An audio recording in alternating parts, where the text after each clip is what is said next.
আচ্ছা ঠিক আছে। আচ্ছা আমি যে সাবজেক্টটা পড়াবো সেই সাবজেক্টটাকে বলা হইতেছে বায়োলজি। তোরা কি কেউ জানোস বায়োলজি মানে কি? আচ্ছা যারা ফার্স্ট ওরিয়েন্টেশন ক্লাসে ছিলি না আমি তাদের উদ্দেশ্যে বলি, আমি হচ্ছে যে তোরা হচ্ছে আমার প্রায় প্রায় 6 থেকে 7 বছরের মতো ছোট, এই জন্য সবাইকে হচ্ছে তুই করে বলতেছি, কারো যদি এটাতে অফেন্ড হস আমাকে পার্সোনালি জানাইস, আমি নিজেকে শুধরাই নিব। আচ্ছা বায়োলজি মানে কি? বায়ো শব্দটা মানে হইতেছে লাইফ, আর লজি শব্দটা মানে হচ্ছে যে আমাদের নলেজ।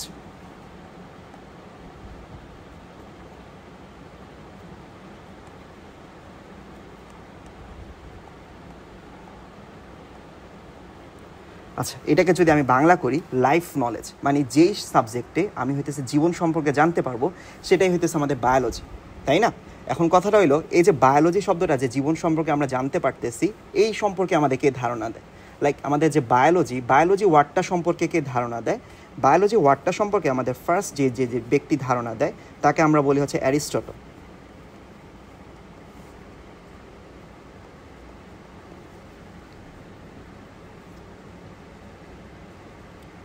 এই যে অ্যারিস্টটল সাহেবকে আমরা বলি হচ্ছে বায়োলজি শব্দের জনক। আচ্ছা জনক আরেকটা কথা আছে আবিষ্কারক। জনক আর আবিষ্কারকের মধ্যে খুবই প্যাচ লাগে। জনক আর আবিষ্কারক জিনিসটা কি? জনক বলতে বোঝায় যে শব্দটা জন্ম দিছে, আর আবিষ্কারক বলতে বোঝায় যে শব্দটা আগে কখনোই এক্সিস্ট করতো না, ওই এক্সিস্ট করতো না যে শব্দটা ওইটা ফার্স্ট যে ইনভেন্ট করে তাকে আমরা বলি আবিষ্কারক। আর জনক হচ্ছে যার মাধ্যমে হইতেছে জন্ম নিছে, মানে বায়োলজি শব্দটা আগে কখনোই আমাদের পৃথিবীতে উচ্চারিত ছিল না, অ্যারিস্টটল সাহেবই ফার্স্ট আমাদের বায়োলজি শব্দটা সম্পর্কে ফার্স্ট হচ্ছে ধারণা দেয়। এই জন্য অ্যারিস্টটলকে আমরা কি বলি? জনক বলি। এখন যদি তোদেরকে কেউ কোয়েশ্চেন করে আমাদেরকে বায়োলজি শব্দের জনক কাকে বলা হয়, তখন অ্যান্সার কিন্তু হবে অ্যারিস্টটল, তাই না? আচ্ছা ঠিক আছে, এরপরে যদি আমি আগাই, আমাদের হচ্ছে যে বায়োলজির দুইটা ভাগ আছে, মানে দুইটা ভাগে আমরা বায়োলজিকে আলোচনা করি। একটাকে বলি হচ্ছে বোটানি, আর একটাকে বলি হচ্ছে জুলজি। এই সম্পর্কে কি জানোস? বোটানি মানে কি, জুলজি মানে কি? আচ্ছা তোরা বোটানি মানে হচ্ছে উদ্ভিদ বিজ্ঞান আর জুলজি প্রাণী বিজ্ঞান। জুলজি মানে হচ্ছে প্রাণী বিজ্ঞান, তাই তো? আচ্ছা আমি যদি জু ওয়ার্ডটাকে একটু ভাঙি, জু ওয়ার্ডটা বলতে বোঝাই হইতেছে আমাদের প্রাণী। আর তোদেরকে অলরেডি বলে ফেলছি লজি শব্দটা মানে কি? লজি জ্ঞান। লজি শব্দের হচ্ছে নলেজ বা জ্ঞান। আচ্ছা আমাদের এই যে এসএসসিতে আমরা বোটানি প্লাস জুলজি এই দুইটাকে হচ্ছে কম্বাইনলি হচ্ছে একটা বই আলোচনা করা হয়। বাট তোরা যখন একটু বড় হবি, এইচএসসিতে যাবি, তখন হচ্ছে বোটানি একটা সাবজেক্ট আর একটা হচ্ছে জুলজি আলাদা সাবজেক্ট। আচ্ছা এতক্ষণ ধরে আমি যা পড়াইছি আবার একটু রিক্যাপ করি। আমরা হচ্ছে বায়োলজি পড়াইতেছি। বায়োলজি শব্দটা মানে হইতেছে লাইফ অ্যাবাউট নলেজ, মানে জীবন সম্পর্কিত যেখানে জ্ঞান। আমাদের এই বায়োলজি শব্দটার জনক হচ্ছে অ্যারিস্টটল, আবিষ্কারক কিন্তু না। বারবার এই জিনিসটা ভুল ধরাই দিচ্ছি, আবিষ্কারক আর জনক আলাদা জিনিস। বায়োলজিকে আমরা দুইটা ভাগে ভাগ করতে পারি। দুইটা ভাগ কি? একটা হচ্ছে বোটানি আর একটা হচ্ছে জুলজি। বোটানি বলতে কি বোঝায়? বোটানি হচ্ছে উদ্ভিদ বিজ্ঞান সম্পর্কে যেখানে আলোচনা করা হয়, যেখানে গাছপালা সম্পর্কে মেনলি আলোচনা করা হবে। আর জুলজি মানে বলতে বোঝায় প্রাণী বিজ্ঞান, মানে যেখানে হচ্ছে যে আমরা পশু, মানুষ, তারপর হচ্ছে জীবজন্তু সম্পর্কে আলোচনা করব, যেখানে সেটা হচ্ছে যে আমাদের জুলজি। আচ্ছা কেমিস্ট্রি যখন মুবাশির পড়াইছিল তখন ও পড়াইছিল হচ্ছে যে আমাদের কোনো বস্তুকে যদি আমরা ভাঙতে হচ্ছে আমরা অণু পাই, পরমাণু পাই। ঠিক সেমভাবে একটা মানুষকে যদি আমি ভাঙতে পারি, মানুষকে যদি ভাঙার মতো আমাকে শক্তি দেওয়া হয়, ওই মানুষকে ভাঙলে আমরা কি পাবো তোরা কি জানোস? কোষ। কোষ। আচ্ছা একজন বলছে কোষ, আর কেউ কিছু বলবে?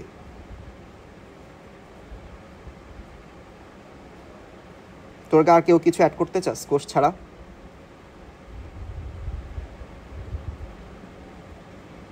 আচ্ছা কেউ কিছু হয়তো অ্যাড করবি না। আচ্ছা ঠিক আছে, আমি ধরে নিলাম যে বলছোস কোষ অথবা সেলের আমি যদি বাংলা করি ওইটাই হচ্ছে কোষ। যে কোষ বলছোস হয়তো বা ঠিক বলছোস, ধরে নিলাম। বাট আমি যদি কোষটাকেও ভাঙি, কোষের ভিতরে আরও কিছু পাই, ওই জিনিসটা কি? ওই জিনিসটাকে আমরা বলি হচ্ছে অর্গানালি। অর্গানালি বলতে বোঝায়, এটাকে যদি বাংলা করি তখনই বুঝতে পারবে, অর্গানালি বাংলায় বলতে বোঝা হইতেছে আমাদের কোষীয় অঙ্গাণু, মানে কোষের ভিতরে যা আছে সেটাই হচ্ছে যে আমাদের অর্গানালি। বুঝতেই পারতেছো একটা যে সেল বা কোষ, এটা নিশ্চয়ই ফাঁপা কিছু না, এটার ভিতরে নিশ্চয়ই কিছু না কিছু আছে। তো ওইগুলোও তো একটা পার্ট, তাই না? তাহলে আমরা যখন একটা সেলকে ভাঙবো তখন আমরা কি পাবো? অনেকগুলা কোষীয় অঙ্গাণু পাবো। ওইগুলাকে আমরা ইংলিশে কি বলি? অর্গানালি বলি। আচ্ছা, এটা বা যদি আরেকটু বাংলা সুন্দর ভাষায় বলি অঙ্গাণু। অঙ্গাণু ওয়ার্ডটা কি? অঙ্গাণু ওয়ার্ডটাকে যদি আমি আরেকটু বাংলায় ভাঙি তখন এটা কি হয়? অঙ্গ প্লাস অণু।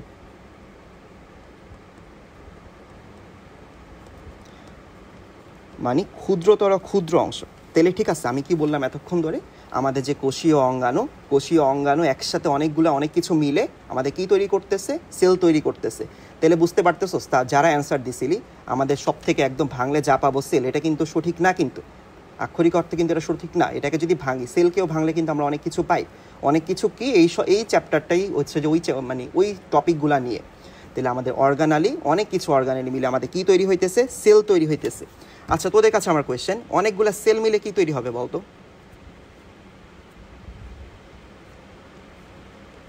অনেকগুলো সেল মিলে তৈরি হবে হচ্ছে আমাদের টিস্যু বা কলা।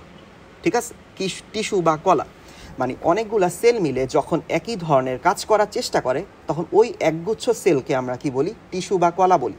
আমি আবার কি বলতেছি, রিপিট করতেছি, কোষীয় অঙ্গাণু ছিল, অনেকগুলা কোষীয় অঙ্গাণু মিলে আমাদের কি তৈরি হইতেছে? আমাদের সেল তৈরি হইতেছে।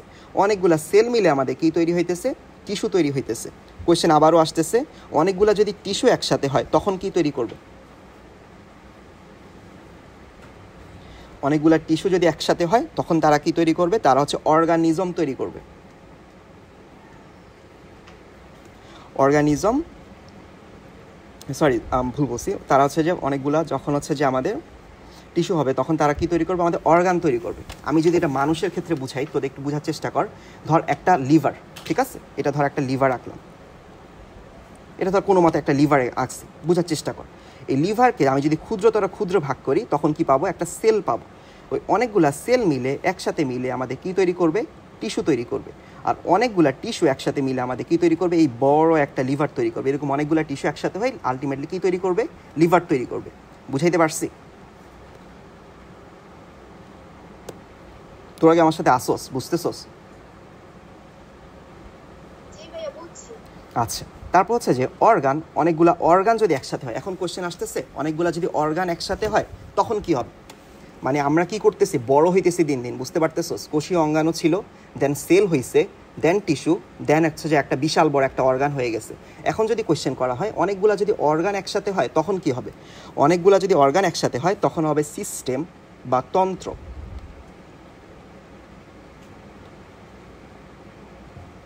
সিস্টেম বা তন্ত্র ব্যাপারটা আমি একটু বুঝাই। মানে ধর আমাদের বডিতে মানুষের উদাহরণ দেওয়া কিন্তু খুবই সোজা, মানুষের উদাহরণগুলো বোঝা যায়, রিলেট করা যায়। আমাদের বডিতে অনেকগুলো সিস্টেম আছে, অনেকগুলো সিস্টেমে অনেকগুলো অর্গান কাজ করে। মানে ওই একটা সিস্টেমে একটা নির্দিষ্ট ধরনের কাজ করার চেষ্টা করে। আমি যদি তোরে সিম্পল কথা বলি, তোরা নিশ্চয়ই তোদের হচ্ছে যে হার্টের কথা জানোস। মানুষের একটা কি হৃৎপিণ্ড আছে, ওই হৃৎপিণ্ডের সাথে যেই সিস্টেমটা জড়িত ওইটাকে আমরা বলি কার্ডিওভাস্কুলার সিস্টেম। জানা লাগবে না, মনে রাখা লাগবে না, জাস্ট বলার জন্য বলতেছি। মানে একটা অর্গান আরও হচ্ছে যে তার পাশাপাশি আরও 3-4টা অর্গান মিলে একটা সিস্টেম তৈরি করে। একটা সিস্টেম হচ্ছে যে আমাদের বডির বিশাল একটা পোর্শন কন্ট্রোল করে। ঠিক সেমভাবে এটা উদ্ভিদও, ঠিক সেমভাবে এটা প্রাণীর ক্ষেত্রেও প্রযোজ্য। এখন কোয়েশ্চেন আসে, অনেকগুলা সিস্টেম বা তন্ত্র মিলে আমাদের কি তৈরি করবে? অনেকগুলা বা সিস্টেম বা তন্ত্র মিলে আলটিমেটলি আমাদের একটা প্রাণী অথবা কি তৈরি করবে? জীব তৈরি করবে। আচ্ছা, আমি আবারও রিক্যাপ করি আমি কি বলছি এতক্ষণ ধরে বলতেছি আমাদের কোষীয় অঙ্গাণুর কথা। কোষীয় অঙ্গাণু বলতে মানুষের ক্ষুদ্রতম অথবা একটা উদ্ভিদের অথবা একটা প্রাণীর ক্ষুদ্রতম অংশ, যেটাগুলো একসাথে হয়ে অনেকগুলো কোষীয় অঙ্গাণু একসাথে হয়ে আমাদের কি তৈরি করবে? একটা সেল তৈরি করবে। একটা সেলের পাশাপাশি আরেকটা সেল, এভাবে অনেকগুলো সেল একসাথে হয়ে আমাদের কি তৈরি করবে? টিস্যু বা কলা তৈরি করবে। টিস্যু বা কলা একসাথে হয়ে আমাদের কি তৈরি করতেছে? অর্গান তৈরি করতেছে। অনেকগুলো অর্গান একসাথে হয়ে আমাদের কি তৈরি করে? সিস্টেম বা তন্ত্র তৈরি করে। আর অনেকগুলো সিস্টেম একসাথে হয়ে আলটিমেটলি আমরা, উদ্ভিদ, প্রাণী, জীব সব কিছু তৈরি হয়। বুঝাইতে পারছি? জি ভাইয়া।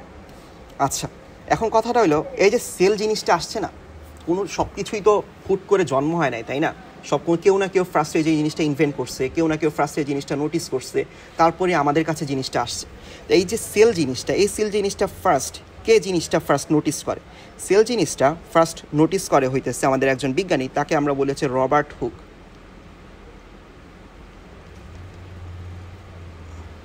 রবার্ট হুক আমাদের কত সালে এই সেল জিনিসটা লক্ষ্য করে? রবার্ট হুক হচ্ছে আমাদের 1665 সালে সেল জিনিসটা আবিষ্কার করে। তোরা যখন আরেকটু বড় হবি তখন জানবি তিনি অ্যাকচুয়ালি সেল আবিষ্কার করে না, তিনি অ্যাকচুয়ালি কোষ প্রাচীরটা আবিষ্কার করে। বাট তাও আমাদের বোঝার সুবিধার্থে আমরা বলতেছি রবার্ট হুক ফার্স্ট কী করে, সেল আবিষ্কার করে। আচ্ছা, এই সেল ওয়ার্ডটা কোত্থেকে আসছে? সেল ওয়ার্ডটা আসতে হচ্ছে সেলুলা ওয়ার্ড থেকে। সেলুলা, সেলুলা জিনিসটা কি, বায়োলজির ম্যাক্সিমাম শব্দ আসছে হচ্ছে ল্যাটিন থেকে। ঠিক সেমভাবে এই সেলুলা হচ্ছে কি একটা ল্যাটিন ওয়ার্ড।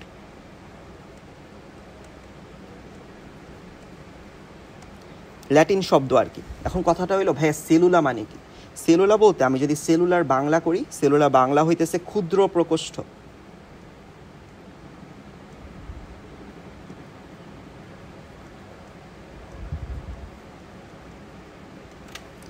অ্যাকচুয়ালি কি হয়, ক্ষুদ্র প্রকোষ্ঠকে যদি আমি আবার ইংলিশে করি, ইংলিশে এটাকে হইতেছে লিটল চেম্বার।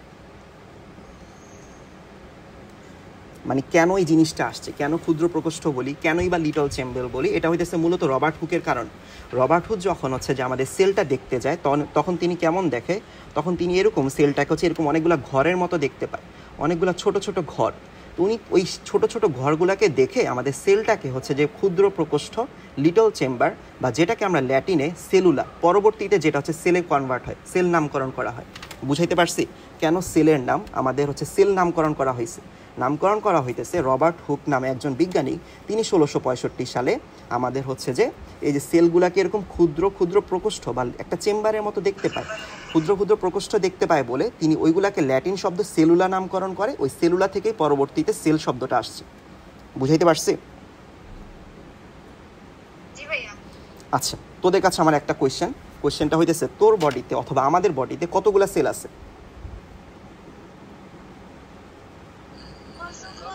অসংখ্য। অসংখ্য কোনো অ্যান্সার হয় না, নিশ্চয়ই কোনো না কোনো আমরা মানে কি বলে সংখ্যায় অ্যান্সার দিতে পারি, তাই না? লাইক 1টা 2টা 10টা 20টা, কয়টা?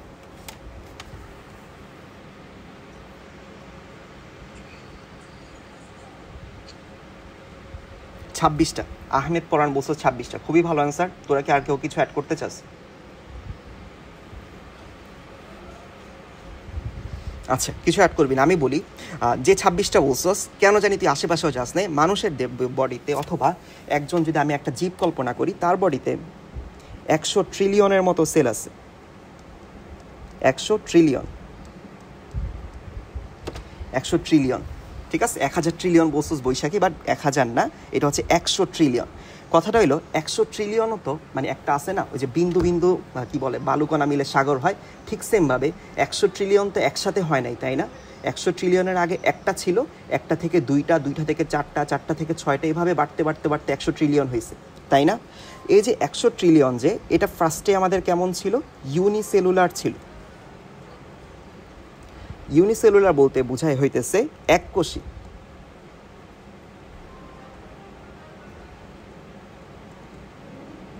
তারপর এই এককোষী থেকে আলটিমেটলি আমাদের কি হয়েছে, আমাদের এই যে বহুকোষী বা 100 ট্রিলিয়নে কনভার্ট হয়েছে।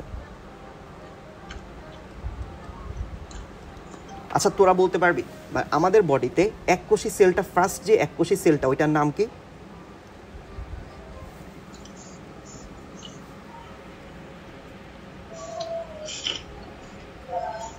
আচ্ছা, বৈশাখী বলছো জাইগোট, আর কেউ কিছু বলতে চাস? আচ্ছা, তোরা হয়তো বা কেউ কিছু বলবি না, বাট আমি বলে দিই, এই যে এককোষী যে সেলটা, মানে যেই ফার্স্ট, ওই যে যেটা বললাম বিন্দু বিন্দু বালুকণা, আমাদের যে বালুকণা যেটা শুরুতে ছিল, শুরুতে যে একটা কোষ ছিল, ওই একটা কোষ হচ্ছে জাইগোট। তারপর এই জাইগোট থেকেই আলটিমেটলি তুই আমি আমরা সবাই বহুকোষী কোষে কনভার্ট হয়েছি, ঠিক আছে? আমাদের মোটামুটি ফার্স্ট যতটুকু পড়ানোর কথা ছিল পড়াই ফেলছি। আমি একটু রিক্যাপ করি, দেখ কী কী পড়াইছি। ফার্স্টে ছিলাম বায়োলজি। বায়োলজি শব্দটা কোত্থেকে আসছে? বায়োলজি শব্দটা আসছে হচ্ছে যে নলেজ অফ লাইফ। কে জনক? অ্যারিস্টটল হচ্ছে যে আমাদের বায়োলজি শব্দটার জনক। বায়োলজি শব্দটাকে কয়টা ভাগে ভাগ করতে পারি? বোটানি আর জুলজি। তারপর আমাদের এই যে বায়োলজি সম্পর্কে আমাদের মূলত কোন জিনিসটা নিয়ে আলোচনা করা হয়? সেল। আমরা যেটা ভাবি সেলই হচ্ছে শেষ, না, সেলের ভিতরে আরও অনেক কিছু আছে, যেটাকে আমরা কি বলি? কোষীয় অঙ্গাণু বলি। এই কোষীয় অঙ্গাণু মিলে সেল হয়, অনেকগুলা সেল মিলে টিস্যু হয়, অনেকগুলা টিস্যু মিলে আমাদের কি হয়? অর্গান। তারপর অনেকগুলা অর্গান মিলে একটা সিস্টেম বা তন্ত্র হয়, আর অনেকগুলা সিস্টেম মিলে আমাদের প্রাণী, উদ্ভিদ, জীব সব কিছু হয়। এই যে সেল জিনিসটা, এই জিনিসটা প্রথম কে আবিষ্কার করে? 1665 সালে রবার্ট হুক প্রথম আবিষ্কার করে। কিভাবে, কেন তিনি আবিষ্কার করে সেলটা? কারণ তিনি যখন সেলটা দেখতে যায়, তিনি তখন পর্যবেক্ষণ করে সেলটা দেখতে লিটল চেম্বারের মতো, মানে ক্ষুদ্র ক্ষুদ্র প্রকোষ্ঠের মতো। ওই ক্ষুদ্র ক্ষুদ্র প্রকোষ্ঠকে ল্যাটিন সেলুলা থেকে সেল জিনিসটা আলটিমেটলি আসছে। আমাদের বডিতে কয়টা সেল আছে? আমাদের বডিতে 100 ট্রিলিয়নের মতো সেল আছে। এই 100 ট্রিলিয়ন সেল নিশ্চয়ই একসাথে হয় নাই, ফার্স্টে একটা ছিল, দেন আলটিমেটলি হইতেছে 100 ট্রিলিয়নে কনভার্ট হয়েছে। এই যে ফার্স্ট যে সেলটা, মানে যেখান থেকে শুরু হয়েছে, ওই সেলটাকে আমরা কি বলি? জাইগোট বলি। জাইগোট থেকে আলটিমেটলি আমরা যে বহুকোষী কোষে কনভার্ট হয়েছি, বহুকোষী জীবে কনভার্ট হয়েছি। বহুকোষ বলতে বুঝাইতেছে অনেকগুলা কোষ, এখানে কোনো সংখ্যা নাই। বহুকোষ বলতে বুঝাইতেছে অনেকগুলা কোষ। আচ্ছা, স্ক্রিন আসতেছে না? একজন বলছো, সবারই কি সেম স্ক্রিন আসতেছে না? আমি কিন্তু দেখতে পাচ্ছি স্ক্রিন আসতেছে। যার প্রবলেম হইতেছে সে একটু কাইন্ডলি একটা কাজ কর, লিভ নে আবার জয়েন কর। ভাই আমাদের টেক্সট বুকে কী বলছিস? নেটওয়ার্ক কই নেই, আমারও আসতেছে না। আমার ঠিক আছে, আমার কাছে মনে হইতেছে ম্যাক্সিমামেরই ঠিক আছে, কারণ আমার সামনে দুইটা ডিভাইস চলতেছে, আমি ওইখানে নোটিস করতেছি।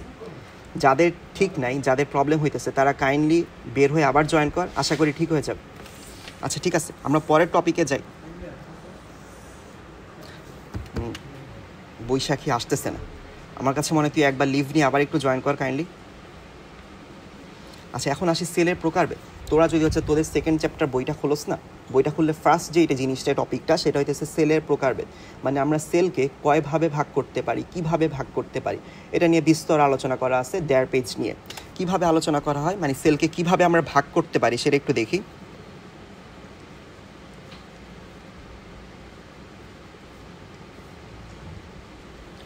কোষের প্রকারভেদ মানে আমরা একটা সেলকে কয়টা ভাগে ভাগ করতে পারি।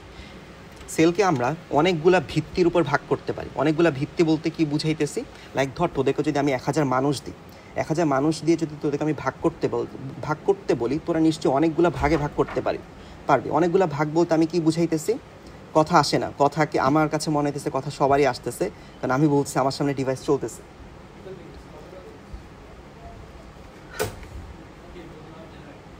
আচ্ছা ঠিক আছে, বাকিদের আশা করি ঠিক আছে। সেলকে আমরা কীভাবে ভাগ, তো যেটা বলতেছিলাম, তোদেরকে 1000 মানুষ দিলাম, তোরা নিশ্চয়ই ভাইয়া লিভ নিয়েছি, বাট স্ক্রিন আসতেছে না। আচ্ছা যাদের আসতেছে না এটা নিয়ে কী করা যায়? ঠিক আছে, কিন্তু অনেকেরই ঠিক আছে, যাদের প্রবলেম হইতেছে নিশ্চয়ই তাদের নেটে প্রবলেম করতেছে, এছাড়া কিছু না। আচ্ছা ঠিক আছে, আমি যেটা বললাম, তোদেরকে যদি 1000 মানুষ দিই, তোদেরকে যদি ভাগ করতে বলি, তোরা কিভাবে ভাগ করবি? নিশ্চয়ই তোরা বলবি যে মেয়ে ছেলে অনুযায়ী ভাগ করতে পারবি, হাইট অনুযায়ী ভাগ করতে পারবি, ওয়েট অনুযায়ী ভাগ করতে পারবি, এরকম অনেকগুলা ভিত্তির উপর ভাগ করা যায়, তাই না? ঠিক সেমভাবে আমরা সেলকেও অনেকগুলা ভিত্তির উপর ভাগ করতে পারবি। অনেকগুলা ভিত্তি বলতে আমি কি বুঝাইতেছি, তোরা যদি ফার্স্ট বলি যে কোষকে তোরা কিভাবে ভাগ করবি, কোষকে ভাগ করবো হচ্ছে নিউক্লিয়াসের উপর ভিত্তি করে। কথা হলো নিউক্লিয়াসের উপর কীভাবে ভিত্তি করে ভাগ করব, নিউক্লিয়াস কি আছে কি নাই। যদি নিউক্লিয়াস আছে সেটার উপর একভাবে ভাগ করতে পারি, যদি নিউক্লিয়াস নাই সেটাকে আরেকভাবে ভাগ করতে পারি। আচ্ছা যদি নিউক্লিয়াস থাকে সেটাকে আমরা কি নামকরণ করি, অথবা যদি নিউক্লিয়াস না থাকে সেটাকে আমরা কিভাবে বলি? নিউক্লিয়াস যদি থাকে সেটাকে আমরা বলি হচ্ছে যে ইউক্যারিওটিক।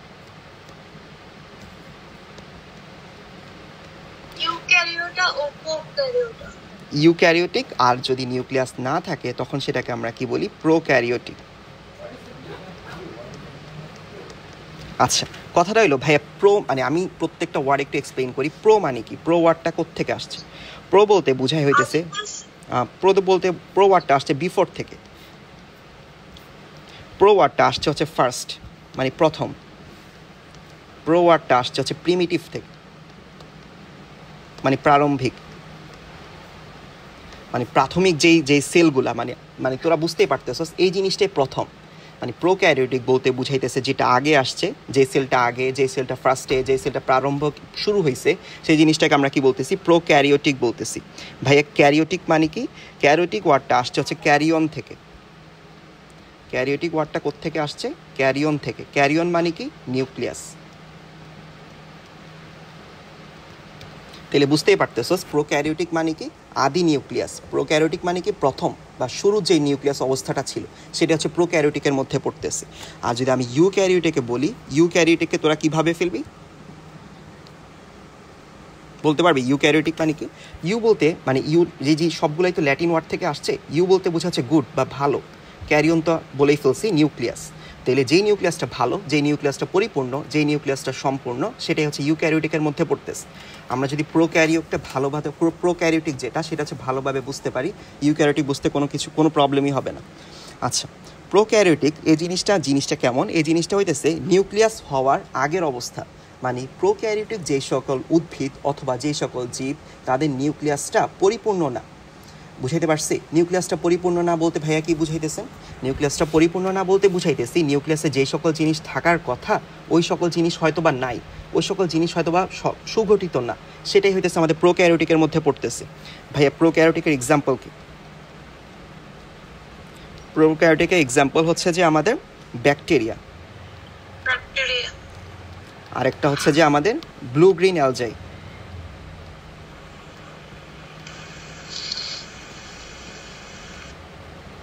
ব্লু গ্রিন অ্যালজাই মানে কি জানোস? ব্লু গ্রিন অ্যালজাই বলতে বোঝা হইতেছে নীলাভ সবুজ শৈবাল।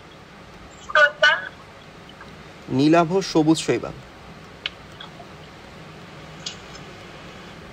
দেখ ভাই আমি কি বলছি, আমাদের কোষকে আমরা নিউক্লিয়াসের উপর ভাগ করতে পারি। নিউক্লিয়াসের উপর কয়টা ভাগে ভাগ করতে পারি? দুইটা ভাগে ভাগ করতে পারি। একটা হচ্ছে আমাদের প্রোক্যারিওটিক আর একটা হচ্ছে আমাদের ইউক্যারিওটিক। প্রোক্যারিওটিক বলতে কি বুঝাইতেছি? প্রোক্যারিওটিক বলতে বুঝাইতেছি আমাদের আদি কোষ। আদি কোষ বলতে কি ভাইয়া? আদি কোষ বলতে যেখানে নিউক্লিয়াসটা আমাদের সুগঠিত। বুঝি নাই তোর কথা, আবার একটু বলবি?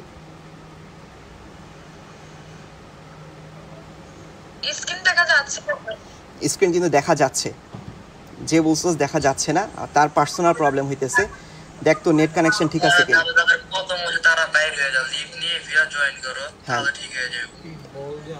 আমার সামনে যে স্ক্রিনটা চলতেছে, আমার সামনে দুইটা মোবাইল চলতেছে, দুইটা মোবাইলে স্ক্রিন ঠিক আছে, তো নিশ্চয়ই এটা তোর পার্সোনাল সমস্যা হচ্ছে। আচ্ছা ঠিক আছে, দেখ এরপরে আমরা নিউক্লিয়াসের দুইটা ভাগে ভাগ করি, প্রোক্যারিওটিক ইউক্যারিওটিক। প্রোক্যারিওটিকের উদাহরণ হচ্ছে যে ব্যাকটেরিয়া আর একটা হচ্ছে আমাদের ব্লু গ্রিন অ্যালজাই। আচ্ছা, কোন একটা টেস্ট পেপারে দেখছিলাম একটা কোশ্চেন আসছিল প্রোক্যারিওটিক বলতে কি বুঝো? তাহলে আশা করি এখন বলতে পারবি প্রোক্যারিওটিক বলতে কি বুঝো। প্রোক্যারিওটিক বলতে বোঝায় যেই সকল কোষে আমাদের কি নিউক্লিয়াসটা সম্পূর্ণ না, নিউক্লিয়াসটা সুগঠিত না, যে নিউক্লিয়াসটা আমাদের কি যেভাবে ম্যাচিউর থাকার কথা, পরিপূর্ণ থাকার কথা, প্রোক্যারিওটিকে এই জিনিসটা মিসিং থাকে। তাহলে আমি যদি প্রোক্যারিওটিকটা এক কথায় লিখতে চাই, এটা কেমন থাকবে? এটা হচ্ছে নিউক্লিয়াস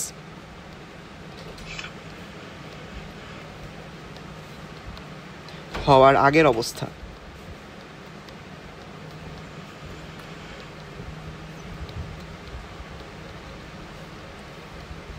কোশ্চেন কি আসে? কোশ্চেন আসে হইতেছে প্রোক্যারিওটিকে সেলের কোন কোন জিনিস থাকে, আবার প্রোক্যারিওটিকে আমাদের কোন কোন জিনিস থাকে না। তাহলে আমরা এই জিনিসটা একটু ছক করে পড়ে ফেলি। প্রোক্যারিওটিকে আমাদের কি কি থাকবে, প্রোক্যারিওটিকে কি কি থাকবে না।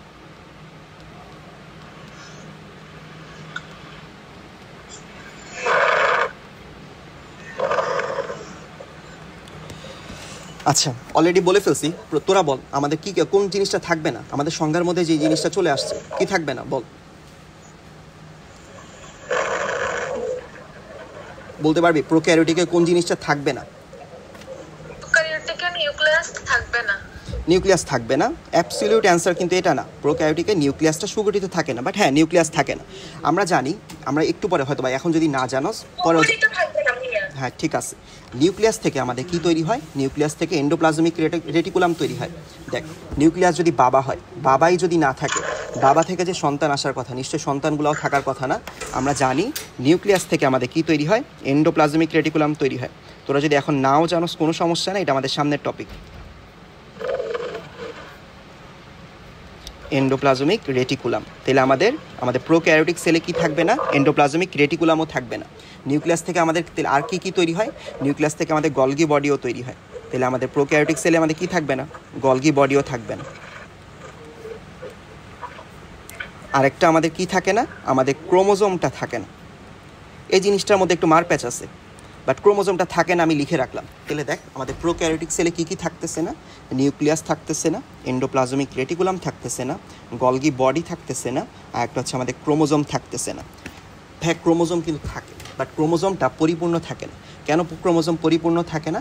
কারণ আমরা জানি, যা ধর নাও জানোস কোনো সমস্যা নেই, ক্রোমোজোম তৈরি হয় ডিএনএ প্লাস একটা প্রোটিন দিয়ে। ওই প্রোটিনটাকে আমরা বলি হচ্ছে হিস্টোন প্রোটিন।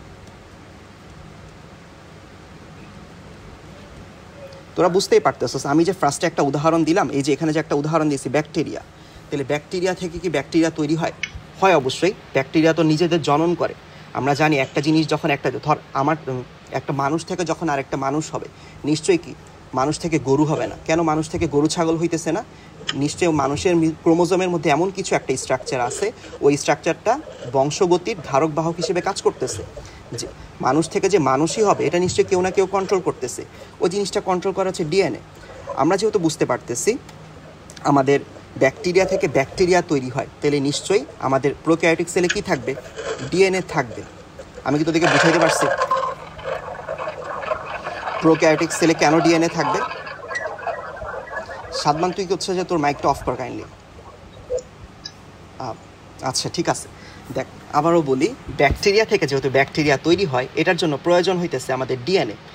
ব্যাকটেরিয়া একটা সেল থেকে একটা মানে নতুন একটা ধর মা থেকে ছেলেতে অথবা মেয়েতে কি যাবে? আমাদের হচ্ছে ডিএনএটা যাবে, ডিএনএটা ট্রান্সফার হবে। এই ডিএনএটা অবশ্যই আমাদের প্রোক্যারিওটিক সেলে থাকবে। তাহলে আমাদের প্রোক্যারিওটিক সেলে আমাদের কি থাকে? ডিএনএ থাকে। আর কি থাকে? হিস্টোন প্রোটিন, যেটা ওই হিস্টোন প্রোটিন থাকে না। এখানে কি থাকে? আমাদের নন হিস্টোন প্রোটিন থাকে।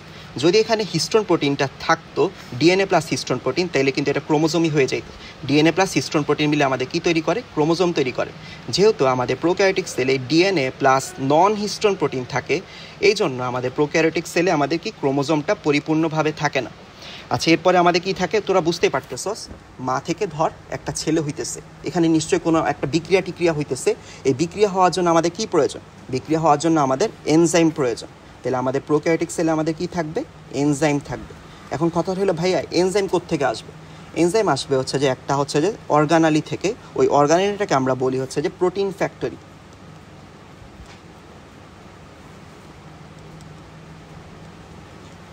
প্রোটিন ফ্যাক্টরিকে প্রোটিন ফ্যাক্টরি বলি হচ্ছে যে রাইবোজোমকে। দেখ ভাইয়া কি বলছে, আমি আবার একটু রিক্যাপ করি। আমাদের কোয়েশ্চেন হইতেছে প্রোক্যারিওটিক সেলে কি থাকবে কি থাকবে না। আমরা এটা কিভাবে বুঝতে পারি? আমরা যেভাবে ভাগ করলাম, ভাগ অনুযায়ী বুঝতে পারতেছি প্রোক্যারিওটিক সেলে ফার্স্ট অফ অল নিউক্লিয়াসটা থাকবে না। নিউক্লিয়াস থেকে এন্ডোপ্লাজমিক রেটিকুলাম গলগি বডি তৈরি হয়। তার মানে যেহেতু বাবাই নাই, দুইটা ছেলেও থাকবে না। আরেকটা কি? ক্রোমোজোম। ক্রোমোজোমটা থাকে না। বাট আমরা জানি ক্রোমোজোম কিভাবে তৈরি হয়। ক্রোমোজোম তৈরি হয় ডিএনএ প্লাস হিস্টোন প্রোটিন দিয়ে তৈরি হয়। এখন তাইলে আমাদের প্রোক্যারিওটিক সেলে কি থাকে? প্রোক্যারিওটিক সেলে ডিএনএ ঠিকই থাকে। হ্যাঁ বল, হ্যাঁ বল, শুনতেছি। হ্যাঁ, মাইটোকন্ড্রিয়া, প্লাস্টিড এগুলোও থাকে না। আচ্ছা ঠিক আছে, ভালো বলছিস। আচ্ছা আমি শেষ করি। আমাদের এরপরে ডিএনএ প্লাস হিস্টোন প্রোটিন আমাদের যেহেতু একসাথে মিলে আমাদের কি তৈরি করে? ক্রোমোজোম তৈরি করে। আমাদের ক্রোমোজোম যেহেতু থাকে না, তার মানে আমাদের কি থাকবে? ডিএনএ ঠিকই থাকবে, বাট হিস্টোন প্রোটিনটা থাকে না। কি থাকে? নন হিস্টোন প্রোটিন থাকে। আর যেহেতু এখানে বিভিন্ন ধরনের রিয়াকশন হয়, ওই রিয়াকশন হওয়ার জন্য আমাদের কি প্রয়োজন? এনজাইম প্রয়োজন। এনজাইম কোত্থেকে আসবে ভাইয়া? এনজাইম হচ্ছে যে আমাদের রাইবোজোম থেকে আসবে। তাহলে নিশ্চয়ই রাইবোজোমটা আমাদের প্রোক্যারিওটিক সেলে থাকবে। আরেকটা জিনিস কি থাকে না? ওই যে যেগুলো কমন জিনিসগুলো, মাইটোকন্ড্রিয়া, হাবিজাবি যা যা কিছু আছে আর কি। আচ্ছা এরপরে আসি হচ্ছে যে আমাদের ইউক্যারিওটিক সেলের কথা। ইউক্যারিওটিক সেল জিনিসটা কি? ইউক্যারিওটিক সেল বলতে বুঝাইতেছে ভালো সেল, ভালো ছেলে, ভালো ছাত্র। মানে কি? তার মধ্যে সব কিছু থাকবে। আমরা এতক্ষণ ধরে যা যা বলছি থাকে না থাকে, সব কিছুই হইতেছে তার মধ্যে থাকে। তাহলে ইউক্যারিওটিক সেলকে আমরা কি বলি? তার মধ্যে যদি তোকে আমি কোয়েশ্চেন করি, তো এটার মধ্যে কি ক্রোমোজোম থাকবে? ইউক্যারিওটিক সেলে কি ক্রোমোজোম থাকবে? অবশ্যই থাকবে। যদি তোদেরকে কোয়েশ্চেন করি ইউক্যারিওটিক সেলে আমাদের কি নিউক্লিয়াসটা কি পরিপূর্ণ আকারে থাকবে? নিউক্লিয়াসটা আমাদের পরিপূর্ণ আকারে থাকবে। সব কিছু তোরা তোরা তোরা যা যা কিছু জানোস, যা যা কিছু আছে, সব কিছুই আমাদের ইউক্যারিওটিক সেলে থাকবে। আচ্ছা এখান থেকে একটা খুবই ইম্পর্টেন্ট কোয়েশ্চেন আসে, সেটা হইতেছে কোনটাকে আমরা সার্বজনীন অঙ্গাণু বলি?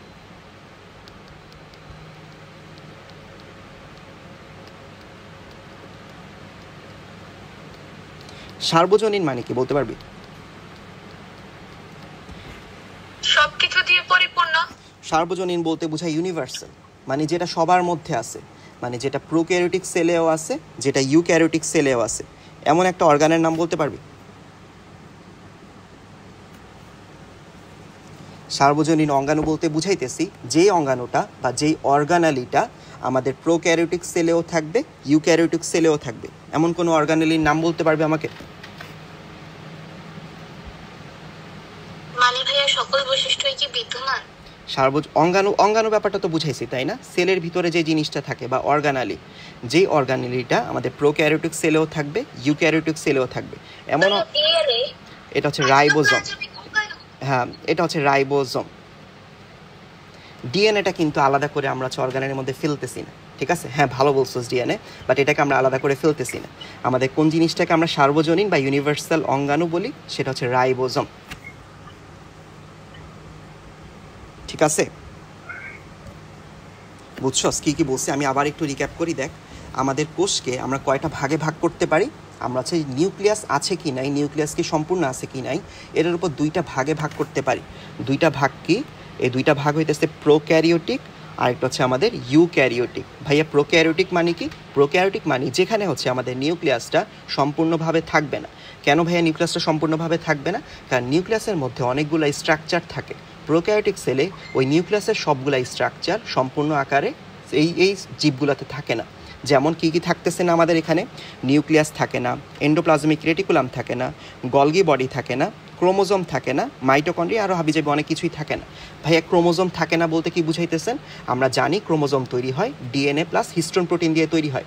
আমাদের যে প্রোক্যারিওটিক যে সেলগুলো, সেখানে ডিএনএ ঠিকই থাকে, বাট হিস্টোন প্রোটিন থাকে না। এখানে কি থাকে? নন হিস্টোন প্রোটিন থাকে। এই জন্য ক্রোমোজোমটা আমরা থাকেনার আকারে লিখছি, মানে থাকেনার ঘরে লিখছি। আর কি কি থাকতেছে? একটা এনজাইম থাকতেছে, বিভিন্ন ধরনের এনজাইম থাকবে, প্রোটিন ফ্যাক্টরি। এনজাইম কি? এনজাইম হচ্ছে প্রোটিন, আর ওই প্রোটিন তৈরি করার জন্য আমাদের নিশ্চয়ই একটা অঙ্গাণু প্রয়োজন। এই অঙ্গাণুটা কি? রাইবোজোম। আর এই রাইবোজোমকে আমরা কি বলি? সার্বজনীন অঙ্গাণু বলি। আমি কি বুঝাইতে পারছি?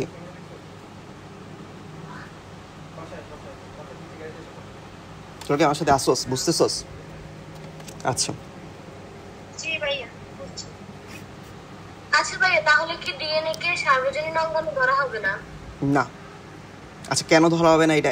এটা হচ্ছে যে আমরা আগে অঙ্গাণুগুলো পড়ি, প্রত্যেকটা অঙ্গাণু আলাদা করে পড়ি, দেন হচ্ছে যে এই কোশ্চেনটা অ্যান্সার দিই, ঠিক আছে? এখন বললে অনেক কিছু বলতে হবে, অনেক কিছু বলে শুধু শুধু মাথার উপর দিয়ে যাবে। আপাতত রাইবোজোম কেন সার্বজনীন অঙ্গাণু, এই ব্যাপারটা তো বুঝাইতে পারছি, তাই না? রাইবোজোমটা দেখ, এই যে থাকের ঘরেও আছে, আর হচ্ছে এই দেখ এখানে হচ্ছে যে আমাদের রাইবোজোমটা আমাদের ইউক্যারিওটিক সেলে তো থাকবেই। তাহলে রাইবোজোমটা হচ্ছে আমাদের একটা সার্বজনীন অঙ্গাণু। খুবই ইম্পর্টেন্ট এমসিকিউ কিন্তু। আর এরপরে আসি, আমরা সেলকে আর কীভাবে ভাগ করতে পারি? এতক্ষণ ধরে কীভাবে ভাগ করলাম? নিউক্লিয়াসের উপর ভাগ করছি, তাই না? এবার সেলকে আমরা ভাগ করতে পারি কাজের উপর, মানে সেলটা কি কাজ করতেছে।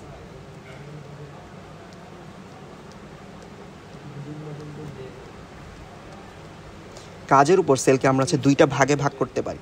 একটাকে হচ্ছে সোমাটিক সেল বলি, আরেকটাকে আমরা কি বলি? আমরা হচ্ছে গ্যামেটিক সেল বলি। তারা বলতেছি, শেষ করতে দে। সোমাটিক সেল বলতে, সোমা মানে কি? এই সোমা বলতে বোঝায় হইতেছে দেহ, ঠিক আছে? সোমা বলতে কি বুঝাইতেছে? দেহ। মানে আমাদের সোমাটিক সেল বলতে বোঝায় দেহকোষ। আর গ্যামেট ওয়ার্ডটা কি? গ্যামেট ওয়ার্ডটা বলতে বোঝায় হইতেছে জনন। এখন কথা রইল ভাইয়া, জনন কোষ মানে কি? সোমাটিক সেল মানে কি? দেহকোষ বলতে বুঝাইতেছে আমাদের, ফার্স্ট অফ অল জনন কোষটা বুঝাই। জনন কোষ বলতে বুঝাইতেছে এই যে ফার্স্ট যে সেলটা, মানে তোদেরকে জনন কোষে যদি আমি উদাহরণ দিই, জনন কোষে দুইটা ভাগে ভাগ করতে পারি। একটাকে বলি হচ্ছে আমাদের শুক্রাণু, আর একটাকে বলি হচ্ছে ডিম্বাণু। মানে একদম ফার্স্টের যেই সেলগুলা, ওই সেলগুলোকে আমরা কি বলতেছি? গ্যামেটিক সেলের আন্ডারে ফেলতেছি। ওই দুইটা সেল কি? আমরা যদি মেল হয় তখন বলি শুক্রাণু, আর যদি ফিমেল হয় তখন কি বলি? আমরা ডিম্বাণু বলি। আর এই শুক্রাণু ডিম্বাণু একসাথে মিলে আমাদের কি তৈরি করে? আমাদের হচ্ছে জাইগোট তৈরি করে। আর এই জাইগোট থেকে আলটিমেটলি বিভাজিত হয়ে ভাগ হইতে হইতে হইতে হইতে আলটিমেটলি আমাদের দেহকোষ তৈরি করে। দেহকোষ কি? আমাদের তোর হাত, তুই হাত পা যেখানে হাত দিস না কেন, এখানে যে সেলগুলো আমরা ফিল করছি, যে সেলগুলো আছে সবগুলাই হইতেছে আমাদের দেহ। মানে আমাদের দেহ গঠন করার জন্য যে সকল সেল আছে সেগুলোকে আমরা কি বলতেছি? দেহকোষ বলতেছি। আমি কি বুঝাইতে পারছি?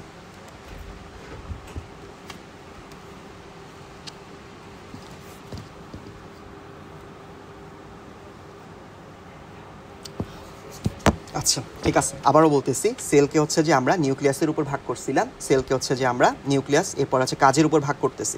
কাজের উপর ভাইয়া কীভাবে ভাগ করছি? কাজের উপর ভাগ করছি দেহকোষ আর একটা হচ্ছে জনন কোষ। দেহকোষ জিনিসটা কি? দেহকোষ হচ্ছে যে জিনিসটা হচ্ছে দেহ গঠন করার জন্য আমাদের দেহ গঠন করার সাথে জড়িত, সেইটা হচ্ছে দেহকোষের মধ্যে ফেলতেছি। জনন কোষ জিনিসটা কি?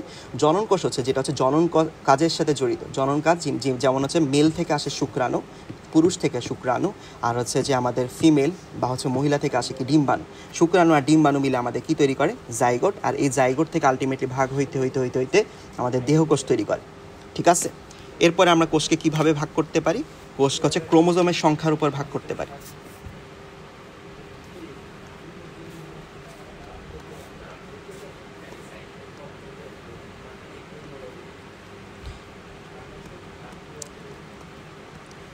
ক্রোমোজোম জিনিসটা কিন্তু অলরেডি বলে ফেলছি, তাই না? ক্রোমোজোম জিনিসটা কিভাবে তৈরি হয়?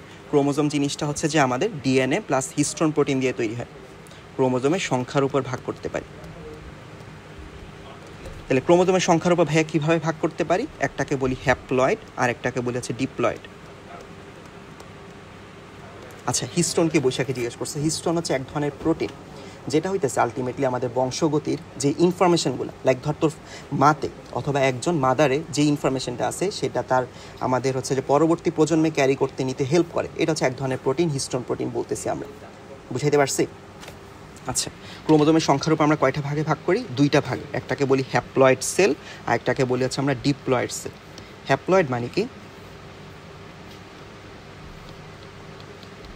হ্যাপ্লয়েড বলতে বোঝায়, এই যে হ্যাপ্লয়েড ওয়ার্ডটা কোত্থেকে আসছে? হ্যাপ্লয়েড ওয়ার্ডটা আসছে হচ্ছে যে আমাদের হ্যাপোলাস থেকে। হ্যাপোলাস বলতে কি বোঝায়? এই হ্যাপোলাস বলতে বোঝাচ্ছে সিঙ্গুলার, মানে যেখানে সেলে ক্রোমোজোমের সংখ্যা সিঙ্গুলার থাকবে সেটাই হইতেছে কি আমাদের হ্যাপ্লয়েড সেল। এখন ভাইয়া সিঙ্গুলার বলতে কি বুঝাইতেছে? তাহলে আবার ডিপ্লয়েড মানে কি? ডিপ্লয়েড ওয়ার্ডটা আসছে হচ্ছে ডিপোলাস থেকে, ডিপোলাস বা ডাইপোলাস থেকে। এই ডাইপোলাস বলতে বোঝায় ডাবল, মানে যেখানে ক্রোমোজোমগুলো দুইটা দুইটা করে থাকবে সেখানে সেগুলোকে আমরা কি বলতেছি? ডিপ্লয়েড কোষ বলতেছি। হ্যাপ্লয়েড, আমি যদি একটা ক্রোমোজোমের চিত্র আঁকি তোদের জন্য,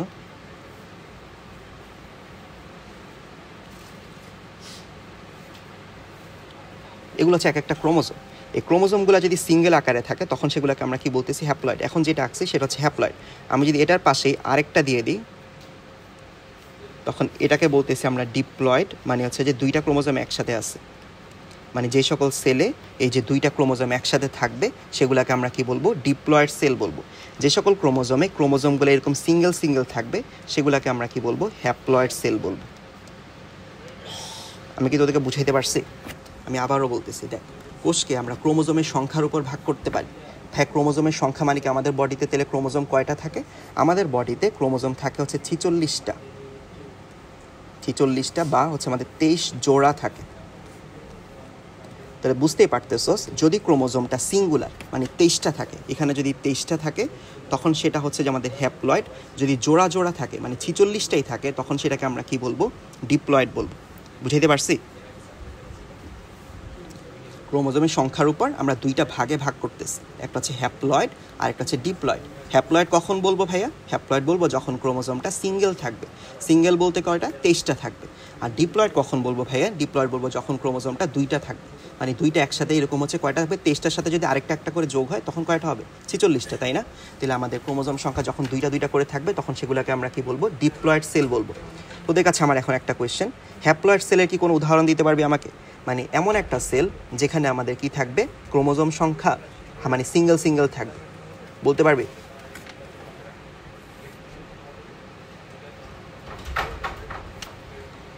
আচ্ছা, কঠিন হয়ে গেছে মনে হয়। আমি বলি, ধর হচ্ছে যে একজন মানুষের ক্রোমোজোম। আচ্ছা, মানুষের ক্রোমোজোম, মানুষের যদি ধর একটা দেহকোষের কথা চিন্তা করি, দেহকোষ কিন্তু বলে ফেলছি, তাই না? মানুষের যদি দেহকোষের কথা চিন্তা করি, মানুষের দেহকোষে ক্রোমোজোম সংখ্যা হইতেছে ডিপ্লয়েড, মানে এখানে ডিপ্লয়েড সেল থাকে। এগুলাকে আমরা 46, এটাকে আমরা কিভাবে প্রকাশ করি? 2n আকারে প্রকাশ করি। তাহলে বুঝতেই পারতেছো এখানে n এর মান কত হবে? n এর মান কত হইলে এখানে 46 হয়? 23 হইলে, তাই না? তাহলে এখানে n এর মান হচ্ছে 23, মানে এখানে 23টা ক্রোমোজোমের সাথে দুইটা দুইটা করে থাকে বলে কি হয়? 46টা হয়। তাহলে একটা চিন্তা কর, ধর হচ্ছে একজন পুরুষ, আর একজন হচ্ছে মহিলা। তাহলে এই পুরুষের একটা দেহকোষ আছে, মহিলারও দেহকোষ আছে, তাই না? এই দেহকোষ থেকে পুরুষের বডি থেকে আমরা কি করব, একটা জনন কোষ নিব। জনন কোষটাকে আমরা কি বলতেছি? শুক্রাণু বলতেছি। আর মহিলা থেকে আমরা কি নিচ্ছি? ডিম্বাণু নিচ্ছি। তাহলে বুঝতেই পারতেছোস, আমরা যদি নতুন একটা সন্তান তৈরি করতে চাই, নিশ্চয়ই তাদের কি আমাদের হচ্ছে হাফ হাফ করে দিতে হবে। পুরুষের ক্রোমোজোম সংখ্যা কত? 46। মহিলাতে কত? 46। এখন পুরুষ কত দিবে? শুক্রাণুতে 23 দিবে, ডিম্বাণুতে মহিলা কত দিবে? 23। আলটিমেটলি জাইগোট যেটা তৈরি হবে সেটা কি হবে? আমাদের 46 ক্রোমোজোম বিশিষ্ট হবে। বুঝতে পারছো? এখন যদি তোরা কোশ্চেন, আমি যদি তোকে কোশ্চেন করি কেন হাফ হইলো, কেন হাফ না হইলে কি হইতো? দেখ, হাফ যদি না হইতো তাহলে 46 প্লাস 46, আলটিমেটলি তো এটা মানুষই থাকতো না, এটা মানে কি, মানে অন্য কোনো জন্তু জানব হয়ে যাইতো। তাহলে যেহেতু মানুষই রাখতে হবে আলটিমেটলি, তাহলে কি 46টা ক্রোমোজোম রাখতে হবে। এই জন্য আমরা কি করব, ধর আমাদের পুরুষ থেকে নিব 23টা, মহিলা থেকে নিব 23টা, আলটিমেটলি নতুন একটা হচ্ছে যে আমাদের সন্তান বা নতুন প্রজন্ম তৈরি হবে। বুঝাইতে পারছি তোদেরকে? হ্যাপ্লয়েড ডিপ্লয়েড জিনিসটা কি? হ্যাপ্লয়েড ডিপ্লয়েড ভাইয়া, হ্যাপ্লয়েড হইতেছে আমাদের ক্রোমোজোম সংখ্যা যেখানে সিঙ্গেল সিঙ্গেল থাকবে এরকম, আর ডিপ্লয়েড বলতে বুঝাইতেছে যেখানে ক্রোমোজোম সংখ্যা ডাবল ডাবল থাকবে। তোদেরকে যদি আমি ডিপ্লয়েড কোষের কথা উদাহরণ দিতে বলি, তখন তোরা কি উদাহরণ দিবি?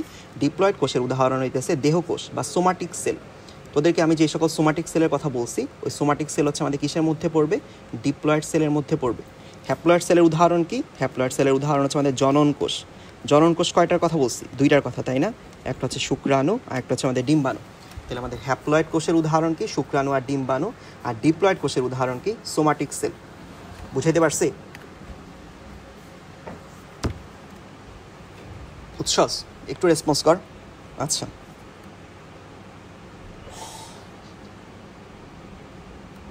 আচ্ছা ঠিক আছে। এবার যদি আমি তোদের বইয়ে চলে যাই, দেখ দেখ এতক্ষণ তো অনেক কিছুই পড়াইলাম, মানে বইয়ে কি আছে দেখি।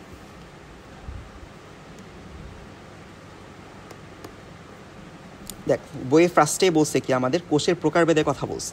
কোষের প্রকারভেদটা কিভাবে ভাগ করছে? আমাদের হচ্ছে নিউক্লিয়াসের গঠনের ভিত্তিতে।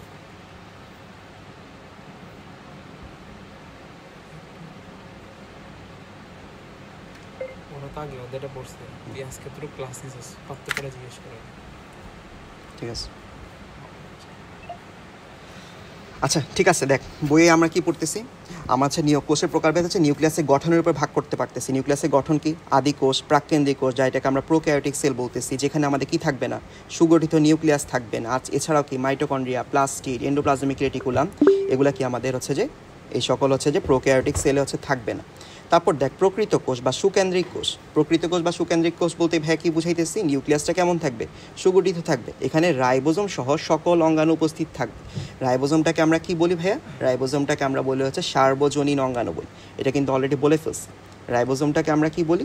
সার্বজনীন অঙ্গাণু বলি। কেন আচ্ছা তোদেরকে এটা কিন্তু একবার হচ্ছে ঢাকা বোর্ডে, লাস্ট ইয়ারে ঢাকা বোর্ডে কোশ্চেন আসছে, রাইবোজোমকে কেন আমরা সার্বজনীন অঙ্গাণু বলি? আমাকে কি বলতে পারবি? ঢাকা বোর্ডে লাস্ট ইয়ার আসছে, রাইবোজোমকে কেন সার্বজনীন অঙ্গাণু বলি? এটা কি হবে অ্যান্সার?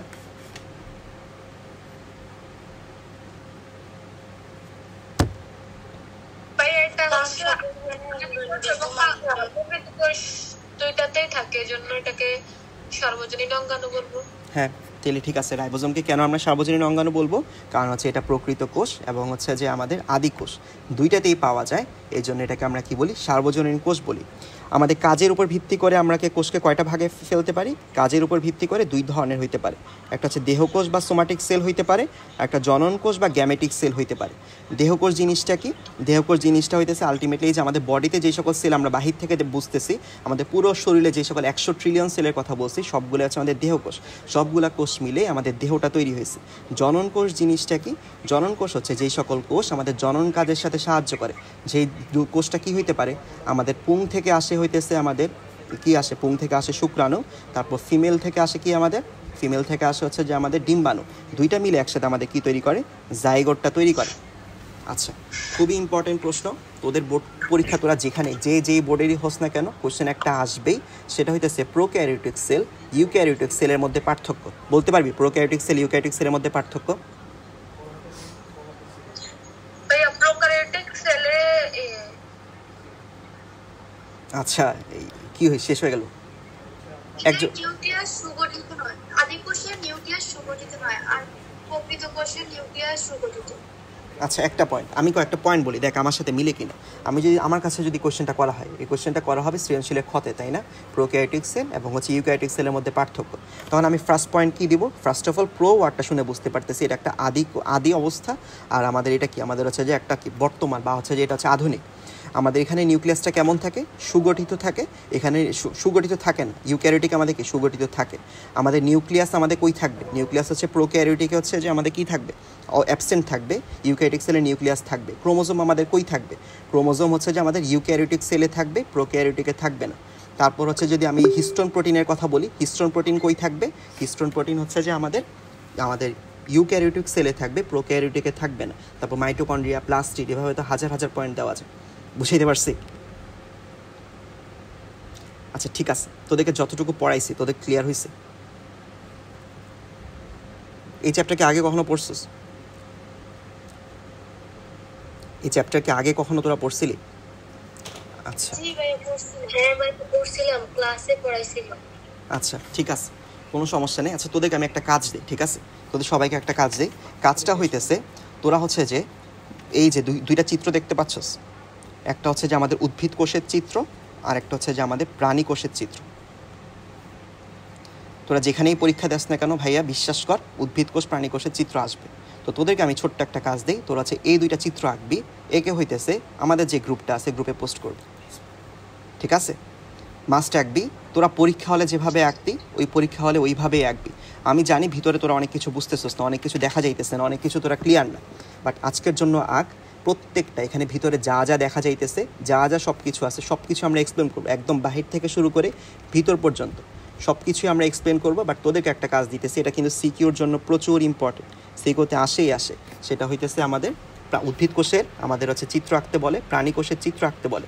তাহলে তোদের কাজ দিচ্ছি, উদ্ভিদ কোষ আর প্রাণী কোষের চিত্র আঁকতে হবে। কোথায় পোস্ট করতে হবে এটা হইতেছে আমি গ্রুপে দিয়ে দিতেছি, ঠিক আছে?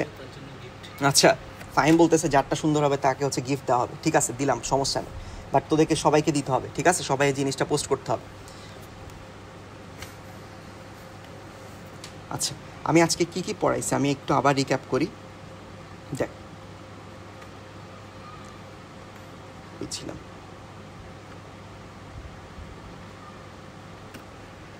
দেখ ফার্স্টে ছিল হচ্ছে যে আমরা বায়োলজি নিয়ে আলোচনা করছি। বায়োলজি শব্দটা কোত্থেকে আসছে? বায়োলজি শব্দটা জনকের আবিষ্কার কিন্তু ভুল করা যাবে না ভাই, জনক আর আবিষ্কার কিন্তু এক না। তারপর হচ্ছে যে আমাদের সেল বা কোষ, এই জিনিসটা কে আবিষ্কার করে? সেল বা কোষ আবিষ্কার করে হচ্ছে রবার্ট হুক। রবার্ট হুক কত সালে আবিষ্কার করে? 1665 সালে আবিষ্কার করে। তিনি কী দেখে, তিনি মূলত কেন জিনিসটাকে সেল আবিষ্কার করে? সেগুলো দেখতে লিটল চেম্বারের মতো, অনেকগুলো সেল মিলে টিস্যু হয়, টিস্যু থেকে অর্গান হয়, অনেকগুলো অর্গান থেকে হচ্ছে যে আমাদের সিস্টেম বা তন্ত্র, তারপর হচ্ছে প্রাণী বা জীব হয়। এরপরে যদি আমি যাই, আমাদের বডিতে কয়টার মতো সেল আছে? আমাদের বডিতে প্রায় 100 ট্রিলিয়নের মতো সেল আছে। এই 100 ট্রিলিয়ন সেলকে, ফার্স্টে তো একটা সেল ছিল, ওই একটা সেলটা কি ইউনিসেলুলার বা এককোষী, সেটা হচ্ছে জাইগোট। এই জাইগোট থেকে আলটিমেটলি বহুকোষী সেল তৈরি হয়েছে। কোষের প্রকারভেদ যদি করি, কোষের প্রকারভেদ হচ্ছে নিউক্লিয়াসের উপর করতে পারি, কোষের প্রকারভেদ ক্রোমোজোম সংখ্যার উপর করতে পারি, কোষের প্রকারভেদ হচ্ছে কাজের উপর ভিত্তি করে করতে পারি। নিউক্লিয়াসের উপর যদি ভাগ করি সেটা হচ্ছে প্রোক্যারিওটিক হবে, ইউক্যারিওটিক হবে। প্রোক্যারিওটিক মানে কি ভাইয়া? সিম্পল কথা, প্রোক্যারিওটিক বলতে বুঝাইতেছে আদি কোষ, আর ইউক্যারিওটিক বলতে কি বুঝাইতেছে? যেটা হচ্ছে যে আমাদের মানে ভালো কোষ। ভালো কোষ বলতে মানে কি? ভালো কোষ বলতে যেটার মধ্যে সব কিছু থাকবে। এরপরে যদি আমি ভাগ করি, কোষ কাজের উপর ভাগ করতে পারি। কাজ মানে কি? ওই কোষটা কী ধরনের কাজ করতেছে, সেটা যদি আমাদের দেহ গঠন করার জন্য কাজ হয়, সেই কোষটাকে আমরা দেহ কোষ। যেটা আমাদের জনন কাজের সাথে জড়িত সেটাকে আমরা বলবো জনন কোষ, বা ইংলিশে যদি বলি গ্যামেটিক সেল। দেহ কোষকে আমরা কি বলবো? সোমাটিক সেল বলবো। তারপর যদি আমরা ক্রোমোজোম সংখ্যার উপর ভাগ করি ভাইয়া, ক্রোমোজোম সংখ্যার উপর কীভাবে ভাগ করব? ক্রোমোজোম সংখ্যার উপর ভাগ করতে পারি হচ্ছে ডিপ্লয়েড, হ্যাপ্লয়েড। ডিপ্লয়েড বলতে কি? ডিপ্লয়েড বলতে যেখানে ক্রোমোজোম সংখ্যা ডাবল থাকবে, মানে দুইটা করে থাকবে। এভাবে কয়টা থাকবে? 46টা। হ্যাপ্লয়েড মানে কি? যেখানে ক্রোমোজোম সংখ্যা সিঙ্গুলার থাকবে বা হচ্ছে সিঙ্গেল থাকবে। তাহলে ক্রোমোজোম সংখ্যা কয়টা থাকবে? 23টা থাকবে। অনেক ইম্পর্টেন্ট এমসিকিউ। হ্যাপ্লয়েড কোষের উদাহরণ কি? হ্যাপ্লয়েড কোষের উদাহরণ হচ্ছে যে আমাদের জনন কোষ। ভাইয়া জনন কোষ বলতে কি বুঝো? জনন কোষ বলতে হচ্ছে দুইটা কোষ, একটা হচ্ছে শুক্রাণু বা যেটাকে আমরা বলি স্পার্ম, আর হচ্ছে ডিম্বাণু বা ওভাম। আচ্ছা এরপরে আর কিছু দেখাইছি না? আর কিছু দেখাইনি, আজকে এতটুকুই থাকলো, ঠিক আছে? নেক্সট দিন আমরা হচ্ছে যে নেক্সট দিন হচ্ছে যে এই চ্যাপ্টারে হইতেছে সেই সেল যে অর্গানিকগুলো, মানে একটা সেলের ভিতরে যা যা আছে না প্রত্যেকটা আলাদা আলাদা করে ডিসকাস করব। তোদের আজকের ক্লাসে যদি কোনো ফিডব্যাক থাকে আমাকে কাইন্ডলি হচ্ছে ইনবক্সে জানাবে। তোদের প্রত্যেকে যা টেক্সট দিবে আমি হচ্ছে ওগুলো শুনবো। মানে তোদের যদি কোনো জায়গায় কোনো সে থাকে এটা জিনিসটা এভাবে করলে ভালো হইতো, ওই জিনিসটা এভাবে করলে ভালো হইতো, এভাবে যদি কোনো কিছু বলার থাকে তাহলে অবশ্যই আমাকে জানাবি, আমি ওই জিনিসটা হচ্ছে শুধরে নেওয়ার ট্রাই করব। আর কারো যদি কোনো কোয়েশ্চেন থাকে বলতে পারো এবার।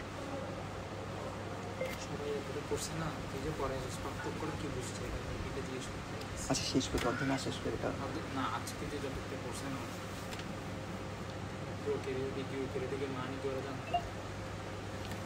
আচ্ছা, আশা করি এর আগে তোরা প্রোক্যারিওটিক বা হচ্ছে যে সেল এভাবে কিভাবে আসছে এভাবে হয়তো বা জানোস নাই, বা যারা জানছোস খুবই অ্যাডভান্স, খুবই ভালো। আর যারা জানোস নাই বা যা এতদিন জানতি না আমাদের সাথে থাক, বিশ্বাস কর প্রত্যেকটা বইয়ে যা যা আছে প্রত্যেকটা জিনিস হচ্ছে যে বুঝাই দেওয়ার ট্রাই করব যতটুকু সম্ভব। বাট তোরা যদি এফোর্ট না দেস, তোরা যদি আমাদের সাথে না থাকস, ঠিক আছে, তখন কিন্তু সম্ভব না। আজকে কয়জন জয়েন করছে, আজকে মেবি হচ্ছে তোরা 30 জনের মতো আসোস। স্টুডেন্ট যদি কমে, তোরা হোয়াটসঅ্যাপ গ্রুপ আছে প্রায় 100 জনের মতো আসোস, ক্লাস করতেছিস 30 জন, এটা মোটে হচ্ছে তোদের থেকে কাম্য না। আশা করবো হচ্ছে তোরা নেক্সট দিন থেকে তোদের ফ্রেন্ড, তোদের স্কুল অথবা যেখানেই আসোস না কেন ওইখানের মানুষজনকে জানানোর চেষ্টা করবি। মানুষকে জানাইতে তো কষ্ট নেই, আমরা তো টাকা নিচ্ছি না তোদের থেকে, তাই না? তোদের থেকে তোরা যাতে ভালো বুঝতে পারোস, তোরা যাতে ভালো ফিডব্যাক দিতে পারোস, জাস্ট নিজেদের ভালো লাগে দেখে করতেছি। এছাড়াও যদি তোদের কোনো ফিডব্যাক থাকে অবশ্যই জানাবি। আমরা কিন্তু গ্রুপের হচ্ছে যে মেসেজ দেওয়ার অপশনটা অফ করে রাখছি, বাট আমাদেরকে হচ্ছে কিন্তু টেক্সট দিতে পারবি। যে কোনো সমস্যা সাবজেক্ট রিলেটেড, বায়োলজি রিলেটেড যদি কোনো সমস্যা থাকে স্পেশালি, আমাকে ফিজিক্স কেমিস্ট্রি দিয়ে প্লিজ জ্বালাইস না, আমাকে হচ্ছে যে বায়োলজি রিলেটেড কোনো কোয়েশ্চেন করিস। বায়োলজি রিলেটেড যদি কোনো কোয়েশ্চেন থাকে আমাকে জানানোর জন্য অনুরোধ থাকলো। আজকের জন্য এখানেই শেষ। আচ্ছা, আল্লাহ হাফেজ।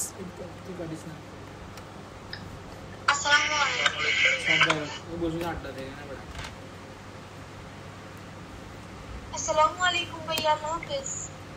এদিকে অফ কর 1 2 3 স্টপ।